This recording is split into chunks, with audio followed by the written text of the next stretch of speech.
थोड़ा सा प्रसाद बाकी है। मां अंगारमोती धाम में 3 मार्च को वृहद कार्यक्रम रखा थोड़ा गया पिलाया, थोड़ा सा प्रसाद बाकी है। आप अनुमति देंगे तो मैं पिला। मंदिर प्राण प्रतिष्ठा समारोह संपन्न हुआ। तो डॉक्टर साहब ने उसको लेके गए। 3 मंदिरों सच्चियाय माता मंदिर, राधा कृष्ण मंदिर और श्री राम परिवार मंदिर का प्राण प्रतिष्ठा समारोह सुबह 8 बजे से 10 बजे तक हवन पूजन के साथ संपन्न हुआ। तीनों मंदिरों में मूर्ति की स्थापना की गई। गौ सेवा संगम सुबह 10 बजे से प्रारंभ हुआ। इसमें गर्भ विज्ञान विशेषज्ञ जामनगर गुजरात से पहुंची डॉक्टर करिश्मा बेन नरवानी ने गर्भधारण से लेकर के प्रसव तक के विज्ञान को समझाया। इसने बताया कि किस दौरान किस प्रकार का आहार विहार होना चाहिए और गौ माता का किस प्रकार से प्रसव के दौरान उपयोगिता रहती है, विस्तार से बताया। पूर्व विधायक रंजना साहू ने भी गौ माता के महत्व को बताया और इस कार्यक्रम की भूरी भूरी प्रशंसा की। कार्यक्रम में मां अंगारमोती ट्रस्ट के अध्यक्ष दीपक लकोटिया, कोषाध्यक्ष सुबोध राठी सहित अन्य अतिथियों ने कार्यक्रम के महत्व को विस्तार पूर्वक समझाया। इस दौरान धमतरी सहित बालोद और कांकेर जिला से बड़ी संख्या में श्रद्धालु पहुंचे थे।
हम इस वक्त खड़े हैं धमतरी से लगभग 35 से 40 किलोमीटर दूर तुमा बुजुर्ग गांव में, जहां पर गोधाम की स्थापना वर्षों पहले की गई थी। अब इसको और जीर्णोद्धार किया जा रहा है। यहां पर आप देख सकते हैं कि मेरे पीछे 3 मंदिर हैं। पहला सच्चियाय मंदिर है, दूसरा राधा कृष्ण मंदिर है और तीसरा राम परिवार का मंदिर है। 3 मंदिरों की स्थापना यहाँ पर अलग अलग लोगों के द्वारा यहाँ पर की गई है और एक बड़ा गौ संगम यहाँ पर मनाया गया है।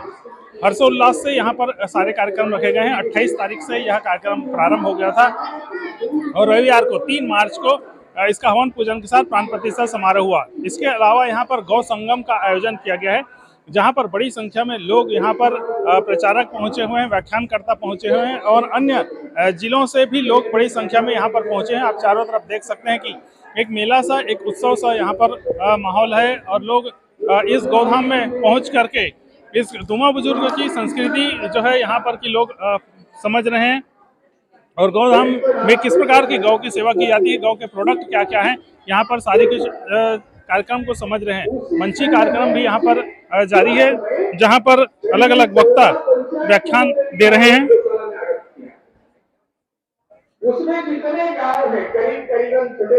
मंची कार्यक्रम के साथ लोग बड़ी संख्या में यहाँ पर पहुंचे हैं। न सिर्फ धमतरी बल्कि अन्य जिलों से भी लोग यहाँ पर पहुंचे हुए हैं। हम आयोजकों से भी बात करेंगे और अन्य लोगों से भी बात करेंगे कि किस प्रकार के आयोजन यहाँ पर किए गए हैं और क्या क्या यहाँ पर दर्शाया गया है। लोगों के यहाँ तक पहुँचने के लिए थोड़ी सी तकलीफ जरूर है, जिसको प्रशासन के द्वारा ये बार बार कहा जा रहा है। बालोद और धमतरी जिला दोनों के मध्य में होने के कारण से यह पेंच फंसा हुआ है और रास्ता जो है थोड़ा सा कच्चा होने के बावजूद भी यहाँ पर बड़ी संख्या में लोग पहुँचे हुए हैं। इस जगह को एक धाम के रूप में प्रसिद्धि मिलते जा रही है और यहाँ पर डामरीकरण रोड यहाँ पर बहुत जरूरी है। इस संबंध में हमारे साथ यहाँ पर हैं इस गोधाम के समिति के सदस्य। एक किस प्रकार का जो आयोजन है और यहाँ पर लोगों को आने के लिए जो प्रशासन की कई बार की जाती है, रोड की काफी मांग यहाँ पर देखी जा रही है।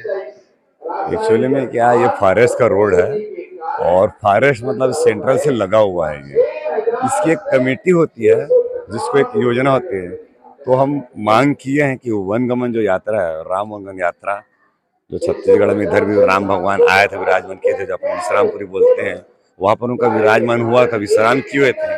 तो हमने बताया इसी मार्ग से, वन मार्ग से श्री राम प्रभु श्री राम जी गए थे, और हमने वन मार्ग में ही इसको जोड़ने का बोला गया है। और सरकार से हमने आग्रह भी किया है कि इसको अगर हम जोड़ देंगे राजावरा पठार से अंगारमोती तुम्हा बुर्ज को, तो आने वाले समय में हमारा जो एरिया जो है बहुत डेवलप होगा। अंगारमोती के भी दर्शन करेंगे और गौशाला का भी दर्शन होगा, और साथ में साथ विश्रामपुरी जहाँ भगवान राम जी स्वयं विश्राम किए थे, उस जगह का भी विकास होगा। ये हमारा मांग है। अब सरकार के ऊपर हमने छोड़ दिया है, अब सरकारी योजना है, प्लान में है, और वो लगे हुए हैं किस प्रकार से रोड बन सकता है। तो देखा है पर मांग की जा रही कि जो उधर से यदि आए तो अंगारमोती मंदिर से दर्शन करके जो है सीधा यहाँ पर रास्ता है, उसके बाद विश्रामपुरी के बाद यहाँ पर गोधाम पहुँचा जा सकता है, यहाँ से आगे राजाराव पठार, फिर नेशनल हाईवे से आगे ले जा सकता है। हम आगे लोगों से भी बात करेंगे कि किस प्रकार से ये आयोजन किया गया है, गौ संगम किस लिए किया गया है, और राष्ट्रीय माता का दर्जा गौ माता को कहने के लिए क्या अभियान भी चलाया जा रहा है। हमारे साथ इस वक्त पंचायत महानिर्वाणी अखाड़ा के मौजूद हैं। यहाँ पर किस प्रकार का ये अखाड़ा है और क्या क्या रहता है इसकी गतिविधि? अखाड़े की प्रवृत्तियाँ धार्मिक प्रवृत्तियाँ हैं जो, और सामाजिक प्रवृत्तियाँ भी करते हैं, विद्यालय भी चलाते हैं, अन्य क्षेत्र भी चलाते हैं, और पाठशालाएँ जो बच्चों के पढ़ने की है उनकी व्यवस्था भी कई जगह पे करते हैं, और धार्मिक कार्यक्रम जो है वो सतत अनवरत चलते ही रहते हैं। जो अन्य क्षेत्र की व्यवस्था है वो अमुक जो विशेष धार्मिक स्थल हैं वहाँ अपने खुद के अखाड़े के और अपने निजी स्थानों की तरफ से भी अन्य क्षेत्र की व्यवस्था रखते हैं, जहाँ आकर के कोई भोजन प्रसाद ग्रहण करे और आवे जाए। जैसे काशी में अन्नपूर्णा मठ मंदिर है, तो मंदिर की तरफ से हम अपना 2 अन्य क्षेत्र चलाते हैं, एक विश्वनाथ मंदिर के वाम भाग में और एक अन्नपूर्णा माता जी के पृष्ठ भाग में, मंदिर के पीछे के भाग में। समय और जगह का अभाव होता है, इसलिए विश्वनाथ जी के कॉरिडोर जो बना है उसके कॉर्नर पे ही, जहाँ ये मस्जिद बोलते हैं, मस्जिद के बगल में ही वहाँ पे अपना अन्य क्षेत्र चलता है, वो दूसरे नंबर की यूनिट बना दी है। ऐसे बहुत विद्यालय भी अपना चलता है। एयरपोर्ट रोड पे शिवपुर में विद्यालय है, वहाँ 350 विद्यार्थी ऐसे प्रवृत्तियाँ करते हैं। यहाँ पर आए भी कैसे लगा इस क्षेत्र का जो है? बहुत अति उत्तम, बढ़िया। यहाँ के लोग स्वभाव से सरल हैं, नम्रता है, शिष्टता है और सज्जनता है, दयालुता भी बहुत है, और प्रेम भाव तो यहाँ पर गौ सेवा भी की जा रही है। गौ सेवा तो अति उत्तम कोटि की है। यहाँ की व्यवस्था बहुत सुदृढ़ और सुव्यवस्थित है। हम तो कई बार यहाँ आ चुके हैं, आते ही रहते हैं। जब यहाँ आएंगे धमतरी तो यहाँ आते ही हैं दर्शन करने और घूमने के लिए भी, और बहुत अच्छी व्यवस्था है। और इस तरह के कार्यक्रम तो अब मंदिर भी बन गया है, तो इससे यहाँ का और भी लोगों का आने जाने का आकर्षण का केंद्र रहेगा। पूजा पाठ भी होगी और कुछ विद्यार्थियों की व्यवस्था भी यहाँ होगी, जो उनका रहना सहना, भोजन, वस्त्र या अध्ययन सामग्री और अध्यापन का कार्य भी यहाँ होगा। डिस्टर्ब नहीं करेगा। इस वक्त हमारे साथ हैं अजीत महापात्रा जी, जो गौ सेवा के अखिल भारतीय प्रतिनिधि हैं। ये किस प्रकार का प्रोग्राम रहता है पूरे देश भर में गौ सेवा को लेकर के? वास्तव में ये जो अपना कार्यक्रम चलता है, राष्ट्रीय स्वयंसेवक संघ का गौ सेवा गतिविधि के नाम पर एक गतिविधियाँ चलती है। ऐसे कई संस्थाओं ने देश भर में, कई पूज्य संत महात्माओं ने, अनेक मंदिर है, मंदिर के साथ में भी गोवंश को जुड़ा हुआ है। देश भर में किसान जो है ये भी गांव-गांव में गोवंश को पालन करता है। तो ऐसे गतिविधियां जो अपनी चलती है, ये सबको जोड़ने का काम है। संत महात्मा, उनके तरह चलने वाले गौशाला या गोवंश का कार्य, या मंदिरों के साथ में जुड़ा हुआ, किसान के साथ में ट्रस्ट बना करके लोगों ने करते हैं। हजारों गौशाला देश भर में, लेकिन अपना जो आग्रह है, केवल दूध के लिए गाय को नहीं पालन करना चाहिए। दूध को अगर हम कहेंगे तो दूध ये बाई प्रोडक्ट बनना चाहिए। इसका गोबर में, गोमूत्र में जो शक्ति है, इसको हमें समझना चाहिए। भारत एक कृषि प्रधान देश है। कहते हैं कि भारत गाँव में बैठती है, तो गाँव में बसती है, तो गाँव अर्थात किसान। तो किसान ये देश का, भारत का रीढ़ कह सकते हैं। तो गाय का स्थान किधर है? तो रीढ़ के अंदर में प्रवाहित जो मज्जा है, इसको बर्न मेरो कहते हैं, वो रस जो है वो गोमाता का ही कह सकते हैं, अर्थात गोमाता का स्थान उसी प्रकार का है। तो आज जो समस्या दिखाया जाता है समाज के अंदर में, हर दिन मंच से भी हमने थोड़ा बताया कि हर दिन देखें तो थोड़ा रिसर्च करें। हर साल हॉस्पिटल बढ़ता है, हॉस्पिटल में बेड भी बढ़ता है, नर्सिंग होम बढ़ता है।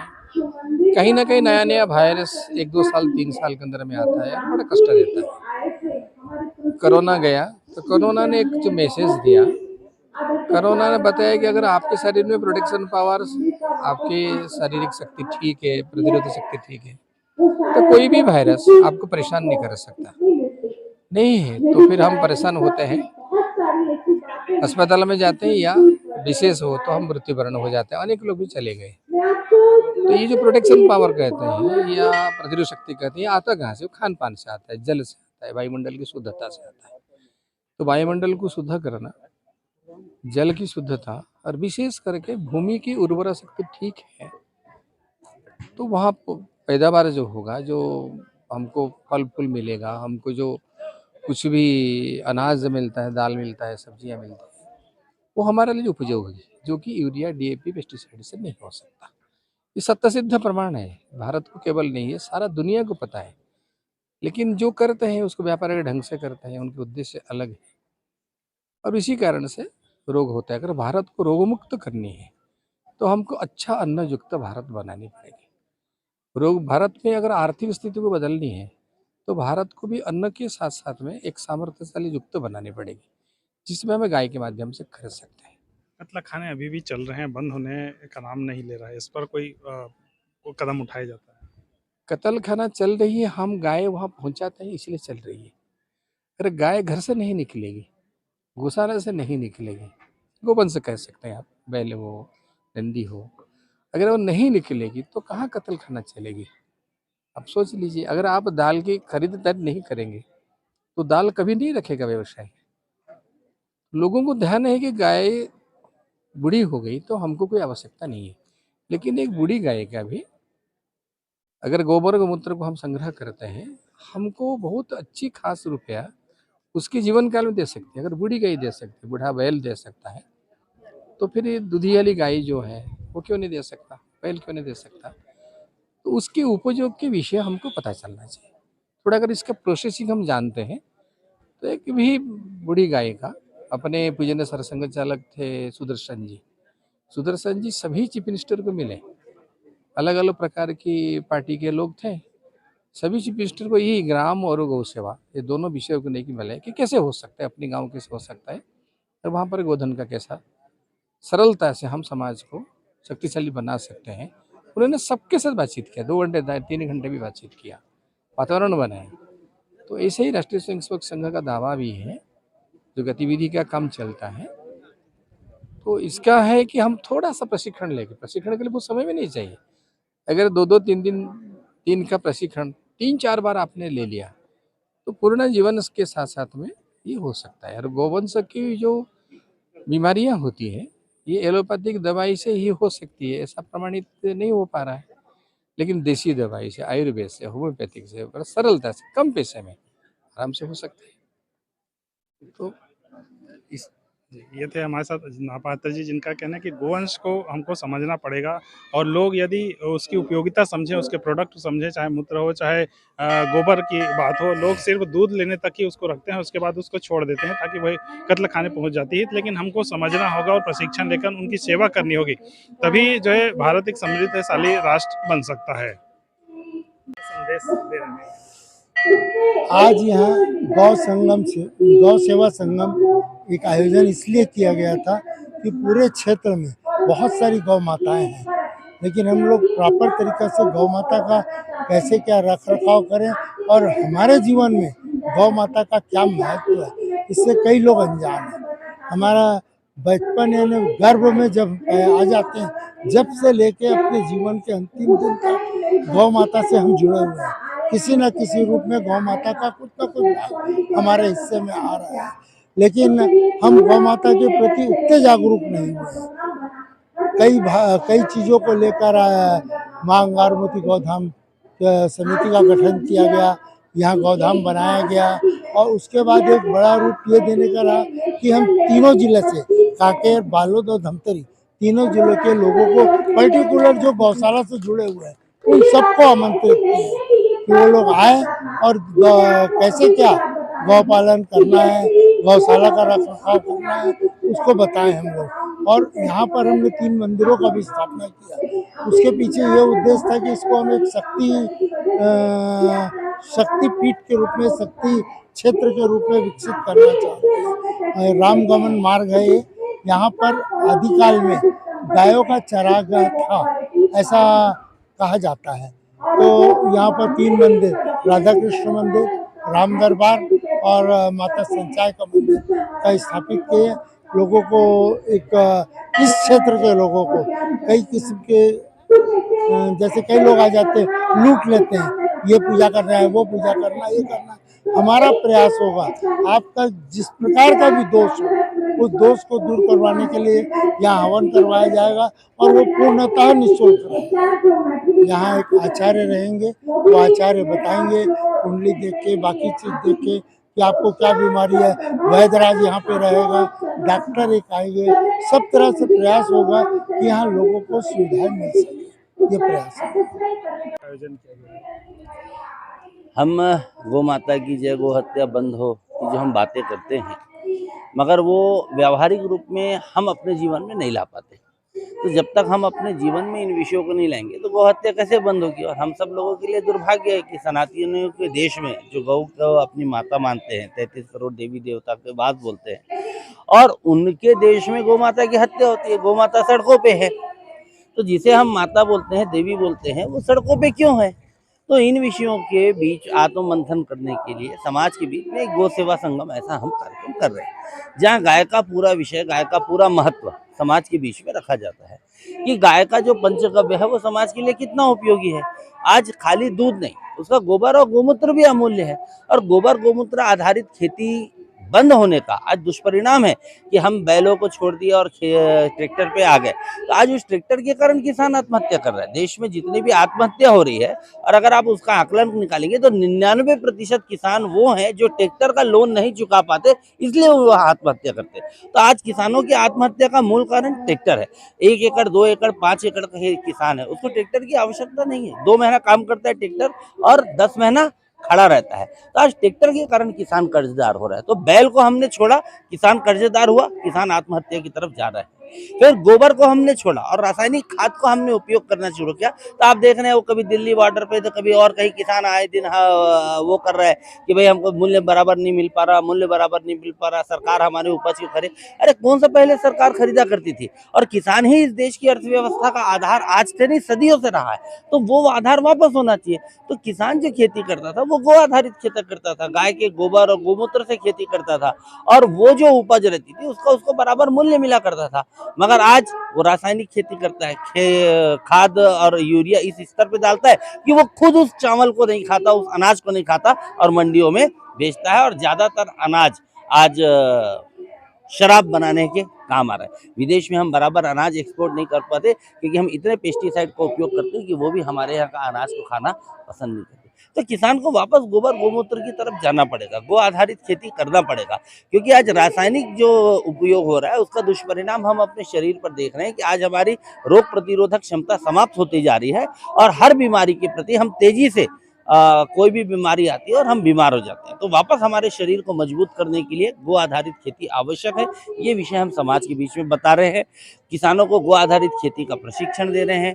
गाय से मनुष्य का क्या क्या इलाज हो सकता है उसके बारे में आज इस कार्यक्रम के माध्यम से बता रहे हैं। गर्भ संस्कार का एक बड़ा विषय आज हम समाज के बीच में लेकर चल रहे हैं। आज हर माता और पिता के बीच में एक बात रहती है कि हमारा बच्चा बिगड़ गया है, हमारा बच्चा मानता नहीं, जिद्दी है, सुनता नहीं। और आजकल के तो बच्चे ऐसे ही होते हैं, ये आज के ज़माने के बच्चे हैं, मॉडर्न बच्चे हैं। तो इस प्रकार की नाना प्रकार की बातें करके हम अपनी गलतियों को छुपाने का प्रयास करते हैं। गलती माँ बाप की है, दोषी माँ बाप है। क्यों? जैसा बीज रहेगा वैसा पेड़ बनेगा और वैसा फल होगा। अगर बीज में ही खराबी है तो पौधा कैसे अच्छा होगा, फल कैसे अच्छा लगेगा? तो ये कैसे अच्छा होना चाहिए, तो ये गर्भ संस्कार का एक पूरा विषय है। उसपे गुजरात से हमने जो प्रसिद्ध जो गर्भ वैज्ञानिक है डॉक्टर करिश्मा बेन नरवानी, उनको हमने बुलाया। उनका व्याख्यान का कार्यक्रम हुआ, बहुत सारे लोगों ने उनके कार्यक्रम का लाभ लिया। तो हम चाहते हैं कि बीज शोधन से काम शुरू हो, गर्भ संस्कार के विषय पे लोग जाएं। तो ऐसे समग्र विषय को लेकर ये गौ सेवा संगम का कार्यक्रम आयोजित किया गया। गर्भ संस्कार एक ऐसी प्रक्रिया है कि जिससे हम आने वाली संतति को कैसे श्रेष्ठ बना सकते हैं। उसकी प्रक्रिया के अलग अलग स्टेप्स हैं। एक है गर्भाधान पूर्व। एक दंपति जब अपने नेक्स्ट संतति के लिए सोचता है तब से उससे पहले तो उसके खुद के बीजाणु शुक्राणु उसकी कैसे क्वालिटी उत्तम करके उसको कैसे शुद्ध करना, उसको कैसे संस्कारित करना, वो 90 दिन का प्रोटोकॉल है। उसके बाद अच्छी आत्मा का गर्भ में आदान हो सके उसलिए गर्भाधान संस्कार का आयोजन ये दूसरा प्रोटोकॉल है। और फिर गर्भावस्था के दौरान आहार विहार का आयोजन कैसे किया जाए उसका भी पूरा एक प्रोटोकॉल है कि जिससे बच्चे को शारीरिक और मानसिक स्तर से ही नहीं पर उसको बौद्धिक स्तर तक कैसे हम उत्तम ला सकते हैं। उसके लिए उस माँ के द्वारा पूरा एक प्रोटोकॉल के आयोजन से वो हो सकता है। तो ये पूरा प्रोटोकॉल और उसमें भी विशेष जो संस्कार बताए गए हैं जिसमें 3 संस्कार ऐसे हैं कि जो हमारे जन्म से पूर्व होते हैं। गर्भाधान संस्कार, पुंसवन एवं सीमंतोन्नयन संस्कार, उसको भी पूरा उसके पूरी पद्धति के साथ, पूरी वैदिक पद्धति के साथ उसका आयोजन करके हम ये 4 प्रोटोकॉल को फॉलो करते हुए हम कोई भी दंपति अपनी आने वाली संतति को श्रेष्ठ और उत्तम ला सकता है। इसके लिए विज्ञान यानी गर्भ विज्ञान एवं गर्भ संस्कार। क्या वजह है कि आजकल नॉर्मल प्रसव न होकर के सिजेरियन डिलीवरी ज़्यादा हो रहा है? वैसे तो सही बताऊं तो इसके रीज़न है एक दंपति जिस जीवन शैली से गुजर रहा है उसमें जो उसका आहार का, उसके विहार का जिस तरह से पूरा आज जो वो फॉलो किए जा रहा है उसकी इफ़ेक्ट उसके शरीर पर है। और उसी की वजह से ही आज ये सब हो रहा है कि जिससे प्रसव सरल प्रसव न होना और गर्भावस्था के दौरान भी बहुत सारे कॉम्प्लिकेशंस होना। और कहीं ना कहीं आगे बताऊं तो जेनेटिक एनोमली के लिए भी ये विषय वजह जिम्मेदार हैं। डिलीवरी के समय में गौ माता का कितना महत्व है?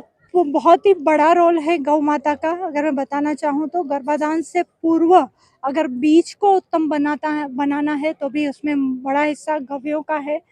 शुक्राणु को उत्तम बनाने के लिए गाय का दूध और गाय का घी ही चाहिए। बीजाणु को उत्तम बनाने के लिए गाय के दूध से बनी हुई छाछ चाहिए, तभी उसको उत्तम बना पाएंगे। और गर्भावस्था के दौरान भी जो अलग अलग गव्यों का यूज़ करके हम गर्भ में डेवलप होने वाले अंगव्यवों को श्रेष्ठ बनाने के लिए वो हम गव्यों की मदद से ही कर सकते हैं। और संस्कार का विधि का तो महत्व ये है कि संस्कार की विधि तभी सफल हो पाएगी अगर वो गौ पूजन से शुरू होती है। ये वेदों का भी कहना है और उसके रेफरेंसेस भी हैं कि गौ पूजन के बाद ही यज्ञ विधियाँ या संस्कार विधियाँ होती है। तो बहुत ही बड़ा रोल है आने वाली संतति को श्रेष्ठ बनाने के लिए गौ माता का बड़ा ही रोल है। तो आपने देखा कि किस प्रकार से अंगार मोती गोधाम ट्रस्ट के द्वारा गौ सेवा संगम का आयोजन किया गया था और यहाँ पर निरंतर प्रसिद्धि अब इसकी बढ़ती जाएगी कि मंदिरों की स्थापना भी हो चुकी है।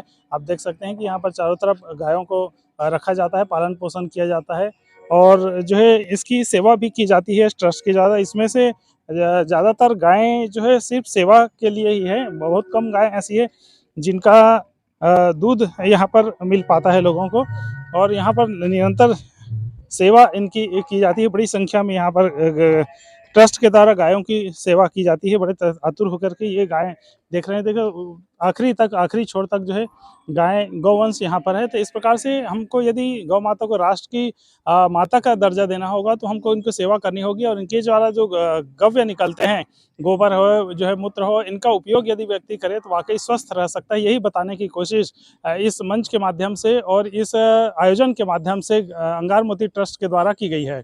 प्रखर टीवी के लिए अपने सहयोगी आशीष बंगानी के साथ मैं भूपेंद्र साहू।